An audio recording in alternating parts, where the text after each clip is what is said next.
Bonsoir à tous dans l'actualité de ce 22h.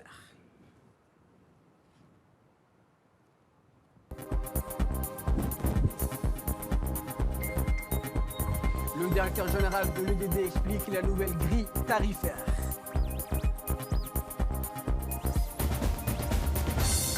L'actualité internationale, le chef de l'ONU exhorte Israël à renoncer à annexer une partie de la Cisjordanie.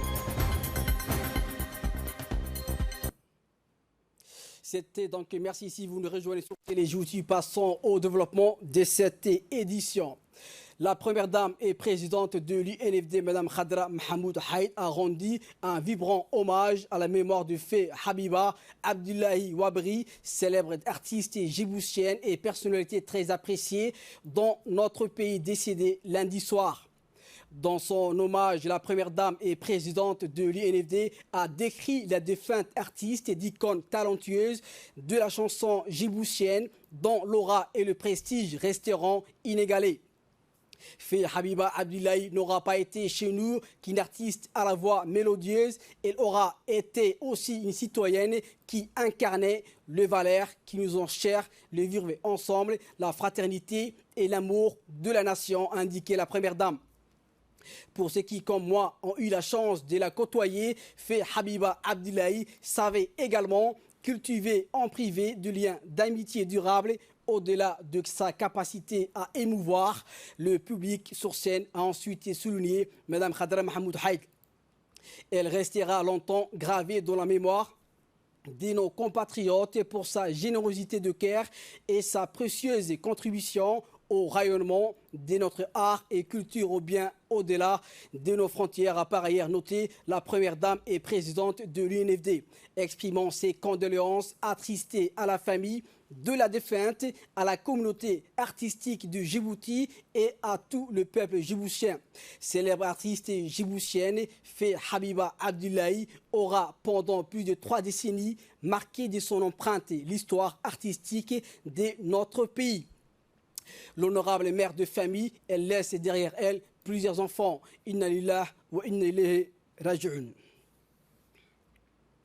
Dans l'actualité de ce 22h également, après sa réunion du 27 mai dernier, la commission de la législation et de l'administration générale et des droits humains a poursuivi aujourd'hui l'examen du projet de loi numéro 65 instituant la parité hommes-femmes et la représentation au pouvoir de décision.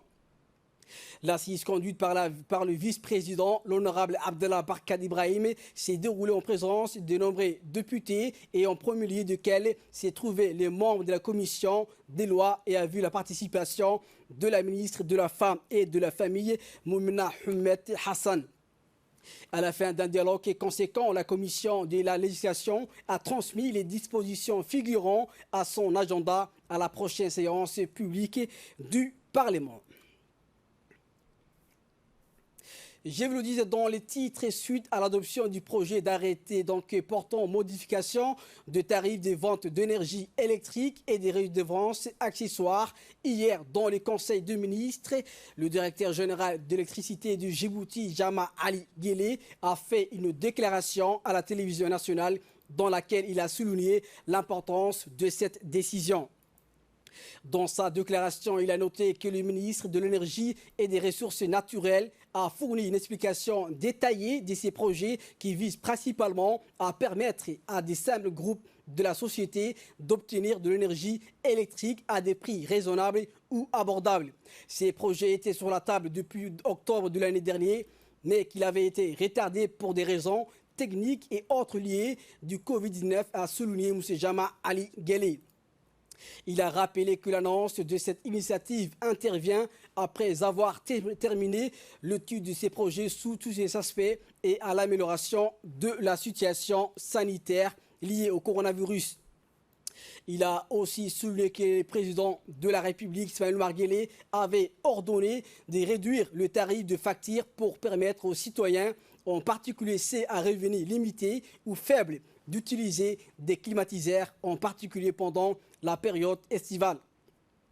Il a déclaré que d'autres projets sont en cours pour amener notre pays au stade de l'autosuffisance dans les domaines de l'énergie électrique. Pour clore son intervention, Le DG de l'EDD a profité de cette occasion pour féliciter le peuple et remercier le président de la République, Ismaël Omar Guelleh, en soulignant que cette démarche traduit la préoccupation que le président de la République attache à l'amélioration des conditions de vie des concitoyens. À présent, nous passons au point de presse quotidien concernant l'évolution du Covid-19 à Djibouti. Point de presse qui nous est fait par le secrétaire général du ministère de la Santé. Je vous propose de le suivre. Point de presse sur la situation du Covid-19 à Djibouti ce mercredi 24 juin 2020. Les principales données relatives à l'évolution de l'épidémie nous donnent les résultats suivants. 193 patients ont été déclarés guéris. 347 tests réalisés. 13 personnes se sont révélées positives. 3 cas de décès sont à déplorer. L'accalmie épidémique se confirme encore une fois aujourd'hui. La circulation du virus SARS-CoV-2 a nettement ralenti et explique la diminution générale des cas diagnostiqués sur l'ensemble du territoire national. À ce jour, 90,3% des patients diagnostiqués positifs ont été déclarés guéris. Et ceci participe de toute évidence à la rupture, sinon à la diminution de chaînes de transmission de la maladie Covid-19 en République de Djibouti. Parallèlement aux efforts déployés par le ministère de la Santé pour contrôler et circonscrire l'épidémie, des dispositions rigoureuses sont prises par le gouvernement au niveau des points d'entrée terrestres, maritimes et aériens pour empêcher l'importation de tout nouveau cas. Comme à l'accoutumée, le ministère réitère ses appels à la vigilance et recommande à la population le strict respect des gestes barrières. Quant au bilan global, il se résume ainsi. 45 560 tests réalisés, 4 630 personnes se sont révélées positives au Covid-19 et 4 182 personnes sont déclarées guéries. Et nous déplorons 52 décès depuis le début de la pandémie à Djibouti. Merci, restez vigilants, protégez-vous et protégez les autres. Et donc la maladie du coronavirus constitue un défi majeur pour les unités de soins intensifs. Les patients infectés nécessitent une ventilation invasive et une part importante de ces patients restent aux soins intensifs durant une période plus ou moins importante. Voici donc un magazine de la rédaction.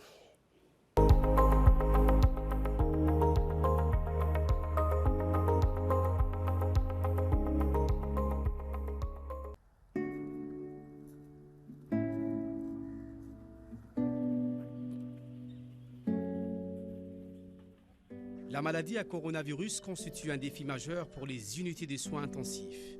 Les patients infectés nécessitent une ventilation invasive et une part importante de ces patients restent aux soins intensifs durant une période plus ou moins importante.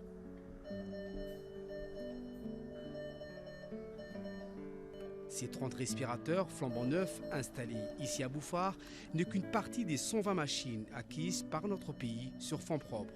Un investissement de près de 256 500 000 de nos francs. Dans le cadre de la gestion de la pandémie, nous avons acquis un lot de 125 respirateurs d'une valeur de 270 millions de nos francs. À ce titre, nous avons déjà mis en place des unités de réanimation dans les grands hôpitaux ou bien dans les hôpitaux de référence, à savoir l'hôpital Beltier, hôpital Balbala du Cheko, hôpital Shekib Saad et la maternité de Dar Hanan. Nous avons actuellement une capacité litière de 70 lits de réanimation dans nos différentes structures sanitaires. Pour faire face à une éventuelle augmentation des cas graves, nous avons mis en place une unité supplémentaire de réanimation et de soins intensifs au sein de l'hôpital Bouffar. Dans cette unité, il y a 20 lits de réanimation équipés et 10 lits de soins intensifs. Cela montre les efforts du gouvernement et en premier lieu, le président de la République, son Excellence M. Ismaël Omar Guelleh, d'améliorer et de renforcer les dispositifs de soins intensifs des pays. Ainsi, avec ces machines, le traitement est centré sur la ventilation mécanique et protectrice qui a fait ses preuves dans le syndrome de détresse respiratoire. Installé dans les différentes structures de référence, ce dispositif a largement renforcé la lutte contre le Covid-19, en particulier chez les personnes qui ont développé les formes graves. Les formes graves se manifestent par l'atteinte pulmonaire avec insuffisance respiratoire survenant classiquement après 7 à 10 jours d'évolution et peut s'accompagner également d'une insuffisance respiratoire sévère nécessitant le plus souvent une intubation. Bien que n'accueillant pas encore des patients, c'est à ce genre de situation urgente que le centre de réanimation a été mis sur pied et constitue à ce jour une unité de réserve. Un travail d'anticipation qui permettra aussi de désengorger les autres structures selon le docteur Ahmed, médecin anesthésiste réanimateur. Ce centre va pouvoir désengorger les hôpitaux, les 2 grands hôpitaux surtout, et ces hôpitaux vont pouvoir remplir leurs fonctions de réanimation polyvalente. Et désormais, les cas des Covid compliqués seront pris en charge dans ce centre dédié qui a, comme vous le voyez, de tout nouveau matériel, un espace assez bien dégagé. Ce centre a été fabriqué de concert avec les spécialistes concernés. Les évacuations de l'air sont respectées. Les normes de sécurité de l'espacement entre 2 lits sont respectés. La chambre est assez spacieuse pour un seul patient. Et le couloir aussi est pas, comme vous le voyez, est très spacieux. Et il y a du matériel en quantité suffisante. Le personnel qui sera déployé dans ce centre a bénéficié d'une formation pour se remettre à niveau en ce qui concerne la réanimation.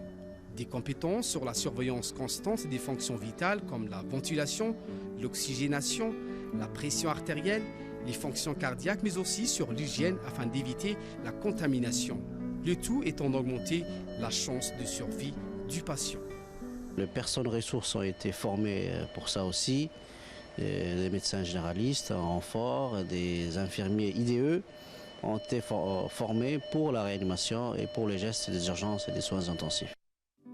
À l'heure où Djibouti comptabilise plus de 4600 cas testés positifs et surtout 49 décès, l'acquisition de ce nouveau moyen constitue la pierre angulaire du traitement de l'atteinte pulmonaire du Covid-19.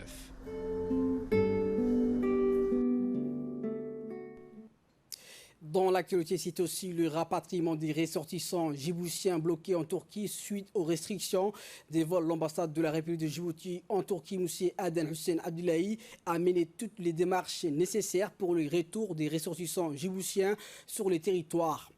Et donc, ces ressortissants djiboutiens au nombre de 153 ont séjourné en Turquie pendant plus de 3 mois en raison des restrictions de vol imposées dans le monde entier à la suite de la propagation de la pandémie du Covid-19. Après avoir fait part à l'ambassade de Djibouti de leur souhait de regagner leur pays d'origine, le gouvernement de la République de Djibouti a pris la décision de rapatrier ces ressortissants dans les meilleures conditions pour qu'ils reviennent sains et saufs à Djibouti.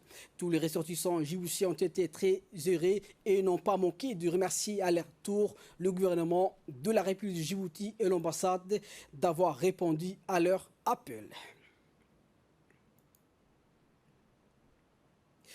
L'ambassadeur de la République de Djibouti en Turquie, M. Aden Hussein Abdullahi, a exprimé dans une interview sa gratitude au Tout-Puissant pour le bon déroulement de ce rapatriement. Il a ajouté que l'ambassade a effectué ces rapatriements sans relâche pendant un mois. Ces programmes a été possible grâce à la décision prise par le gouvernement de Djibouti donc de rapatrier les citoyens djiboutiens bloqués en Turquie depuis plus de 2 ou 3 mois.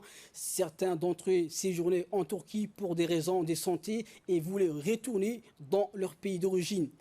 153 citoyens djiboutiens qui séjournaient à Ankara, Istanbul et les environs ont quitté le pays par l'aéroport d'Ankara afin de regagner Djibouti en toute sécurité, a indiqué donc l'ambassadeur.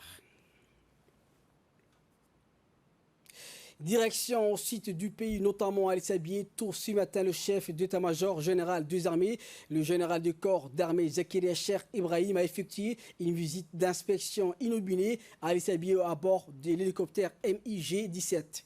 En effet, donc, les stagiaires de l'école militaire président Goulet, au nombre de 371 militaires masculins, ont finalisé donc leur formation militaire de base, FETA, qui devait se clôturer sur un raid, sur un itinéraire bien déterminé.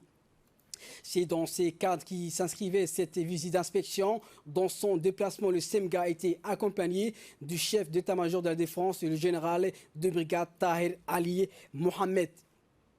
À la descente de l'hélicoptère MiG-17, la délégation restreinte est présidée par le chef d'état-major général des armées, le général du corps d'armée Zakaria Cheikh Ibrahim, était acquis par le chef de corps du régiment d'Ali Sabié, le colonel Abdulwassi Ben Mohamed et le lieutenant colonel donc Mohamed Jamakayati, commandant de l'école militaire président Goulet. Notons aussi la présence du préfet d'Ali Sabié, M. Moussa Aden Migene. À l'issue de salutation officielle, donc le SEMGA a entamé la réveille des troupes, puis a assisté à une présentation faite par le lieutenant-colonel Mohamed Jamakayati, commandant de l'école militaire président Gouletti. À cet effet, donc, un scénario a été imaginé. L'objectif de ces briefings donc était une restitution du savoir-faire acquis par le stagiaire durant leur séjour de l'école militaire des Hol-Hol. Ces connaissances permettent de mettre le stagiaire en situation opérationnelle tout en participant à la sécurisation des zones à travers des actions de présence et des contrôles. Une fois donc le briefing est entamé, les SEMGA a pu assister donc à différents ateliers, des démonstrations des acquis. Ces ateliers multiples donc permettent une restitution des savoir-faire acquises par les stagiaires durant le séjour de l'école militaire de Hol-Hol. L'objectif recherché est de mettre les stagiaires en situation opérationnelle, en état de fatigue extrême pour faire face à toute éventualité. Ces démonstrations statiques et dynamiques sont des modules exclusivement enseignés à l'école militaire président Goulet. Ces ateliers comprenaient des techniques d'intervention opérationnelle rapprochées, à savoir les corps à corps, les démontages, remontages du fusil d'assaut tout en ayant les yeux bandés. Ceci ajoute une difficulté supplémentaire qui permet de canaliser le stress en terrain d'opération. On pouvait aussi voir le sécurisme au combat qui permet une rapide prise en charge d'un blessé en situation de combat offensif, les combats de localité sur un terrain dégagé et la lutte contre les engins explosifs improvisés, déposés et enfuis dans les sols par l'ennemi sur le passage obligé de militaires. Ces démonstrations se sont soldées par un atelier technique moderne de tir au combat.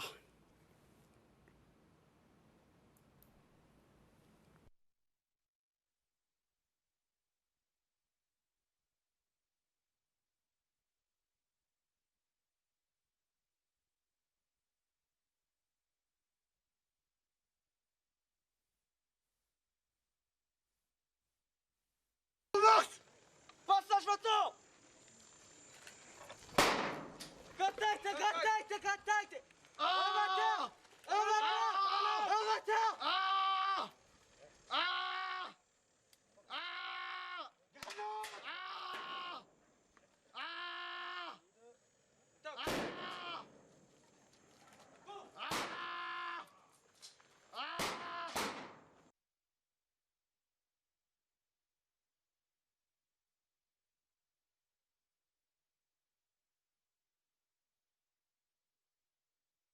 Et qui choque en le vent!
Et comme il est des coutumes, après l'effort, les réconforts, la cérémonie s'est terminée par des chants et des danses folkloriques traditionnelles animées par des stagiaires. Donc autour d'un petit déjeuner convivial, en guise de départ du CMK s'est vu offert une œil d'honneur composée de l'ensemble des stagiaires.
Également, dans l'actualité, la maire de Djibouti-Ville, Fatouma Awale Ousmane, a lancé les travaux d'embellissement de la ville aux côtés des agents de la garde des côtes hier après-midi, donc à la route de Venise.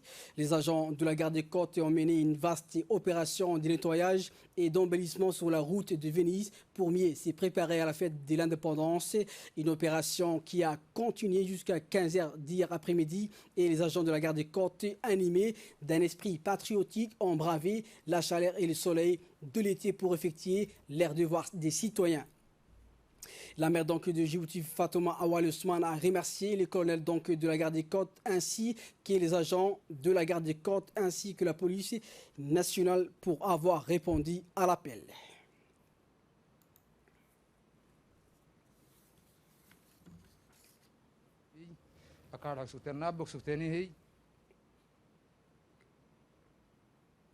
Dans une déclaration, la maire de Djibouti, Fatouma Awale Ousmane, a indiqué qu'elle avait lancé une vaste opération de nettoyage dans la capitale dans le cadre de la 43e anniversaire de l'indépendance de notre pays. Elle a remercié tous ceux qui ont répondu à l'appel et a participé donc à ces travaux de nettoyage. En ce sens, le maire de Djibouti-Ville appelle tous les citadins à contribuer aux travaux d'embellissement de l'opération Ville propre à travers le ravalement des façades des administrations, des différents commerces et habitations. Et donc le maire de Djibouti-Ville, Fatouma Awale Ousmane, a adressé un message de vœux à l'occasion du 43e anniversaire au président de la République, Ismaël Omar Guelleh, la première dame et présidente de l'UNFD, ainsi que l'ensemble du peuple djiboutien. Également à l'approche du 43e anniversaire de l'indépendance, la police nationale contribue à l'embellissement de la ville de Djibouti. C'est dans cette optique que la police nationale a procédé hier matin au nettoyage ainsi que la peinture des trottoirs de la route nationale 1. Ces opérations d'envergure se poursuivront pendant plusieurs semaines. Ces hommes déployés tôt le matin devant le stade de Ouafat sous le commandement du commandant Salah Mohamed Hersi sont à pied d'œuvre tout au long de la RN1 afin de participer pleinement à l'embellissement de la ville de Djibouti. Le commandant Salah Mohamed Hersi, qui supervise ces opérations, a exprimé donc satisfaction quant au travail des soldats qui s'acquittent de cette mission civile sous une chaleur torride avec enthousiasme et dévouement, car cela engage la responsabilité civique et citoyenne de chaque citoyen djiboutien.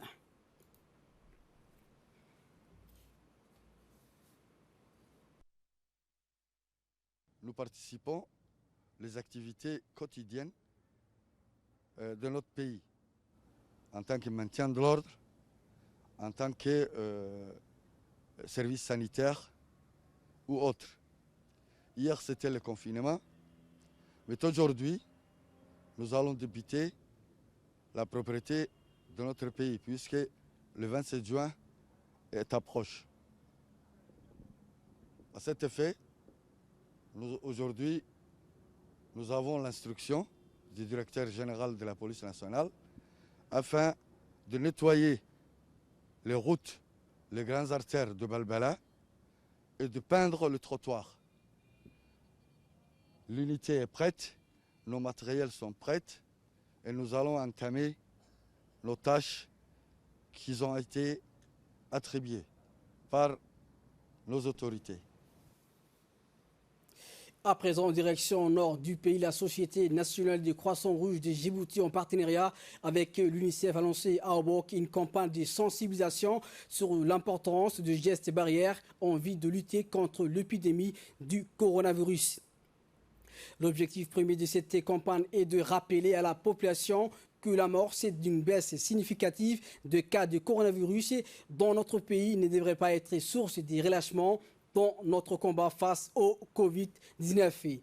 En effet, donc, cette baisse doit être un facteur de plus pour redoubler d'efforts dans le maintien de comportements sains tels que le lavage régulier de mains, le port de masques dans les lieux publics, la distanciation sociale. En effet, cette campagne de sensibilisation que le volontaire du Croissant Rouge de Djibouti a lancée également dans les 5 régions du pays, le but étant de sensibiliser le plus de personnes dans les communautés. Nécrologie pour clore l'actualité nationale. Nous avons appris avec tristesse le décès survenu avant-hier de Khadija Dayane Guiré suite à une longue maladie. Âgée de 125 ans, la défunte a laissé derrière elle 8 enfants et dizaines de petits-enfants. Que Dieu l'accueille dans son paradis éternel. Amin. Inna lillah wa inna ilayhi raji'un. À présent, nous passons à ce qui domine l'actualité internationale, alors qu'une réunion semestrielle du Conseil sur les conflits israélo-palestiniens est programmée avec la participation de plusieurs ministres à la demande de la Ligue arabe. Les documents soulignent qu'une annexion serait dévastatrice pour la solution à des États. Elle menacerait les efforts en faveur de la paix dans la région, insiste Antonio Guterres en rappelant l'opposition, y compris au sein de la société israélienne, contre le projet israélien. L'annexion unilatérale par Israël d'une partie quelconque de la Cisjordanie occupée fermerait effectivement la porte à une reprise de négociations et détruirait les perspectives d'un État palestinien viable et la solution à des États. Ce serait catastrophique pour les Palestiniens, les Israéliens et la région, a-t-il écrit. Selon donc des diplomates, une très forte majorité des membres de l'ONU devrait à nouveau s'opposer au projet israélien. Il faut envoyer un message clair et on ne peut pas se contenter de condamner la politique israélienne, souligne un ambassadeur sous couvert d'anonymat en évoquant une saisine de la Cour de la justice internationale. C'est ainsi que prend fin le journal. Merci à vous de l'avoir suivi.